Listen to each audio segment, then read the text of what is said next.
దేవుడి దగ్గర పెట్టిన పూలు, అగరబత్తులు, ఆకులు ఇవన్నీ మీరు ఏం చేస్తారండి? నేనైతే ఈ విధంగా చేస్తాను. దేవుడి దగ్గర పెట్టిన ఆకులు, పూలు మనమైతే చెత్తలో అసలు వేయకూడదు. నేను 15 రోజులకి, నెల రోజులకి ఇట్లా చేసుకుంటాను. ఇవైతే నెల రోజులు నేను దేవుడి దగ్గర పెట్టిన పూలు, ఆకులు, అలాగే చిన్న చిన్న అగరబత్తి పుల్లలు ఉంటాయి కదా అవి, అలాగే మనం ఒత్తులు వెలిగిస్తాం కదా ఆ ఒత్తులు, ఇవన్నీ ఎండలో పెట్టుకుంటే ఇట్లా డ్రై అయిపోయినాయి. వీటన్నిటిని మిక్సీ జార్లోకి వేసుకొని పచ్చకర్పూరం వేసుకొని ఒకసారి మిక్సీకి వేసుకొని మొత్తం ఈ పొడిని ఒక ప్లేట్ లోకి అయితే వేసుకోవాలి. ఇందులో కొంచెం కర్పూరం, మంచి స్మెల్ కోసం అయితే జవాది పౌడర్ ఇవి వేస్తున్నాను. మీరు ఇంకా కావాలనుకుంటే గుగ్గిలం, సాంబ్రాణి ఇట్లాంటివన్నీ పూజ స్టోర్స్ లో దొరుకుతాయి కదా అవి కూడా తెచ్చుకొని ఇందులోకి యాడ్ చేసుకోవచ్చు.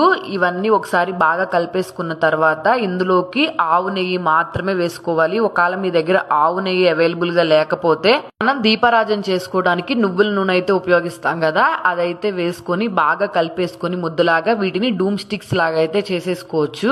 ఇవన్నీ చేసుకున్న తర్వాత 2 days వీటిని ఎండలో పెట్టుకున్నాం అనుకోండి బాగా డ్రై అవుతాయి. మీకు డూమ్ స్టిక్స్ లాగా వద్దు అనుకుంటే మనం ముందుగా పొడి చేసుకున్నాం కదా ఆ పొడినంతా ఒక ప్రమిదిలో వేసుకొని అందులో కర్పూరం వేసుకొని వెలిగించుకొని ఇంట్లో అయితే పెట్టుకున్నాం అనుకోండి నెగిటివ్ ఎనర్జీస్ ఇట్లాంటివి ఏమైనా ఉన్నా పోతాయి. పిల్లలు మన మాట వినకపోవటం ఇట్లాంటి చిన్న చిన్న ప్రాబ్లమ్స్ ఏమైనా ఉంటే పోతాయి. మీరేం చేస్తారు కింద కమెంట్ సెక్షన్ లో ఖచ్చితంగా కమెంట్ చేయండి. నచ్చితే మాత్రం వెంటనే సబ్స్క్రైబ్ చేసుకోండి, అందరికీ షేర్ చేయండి.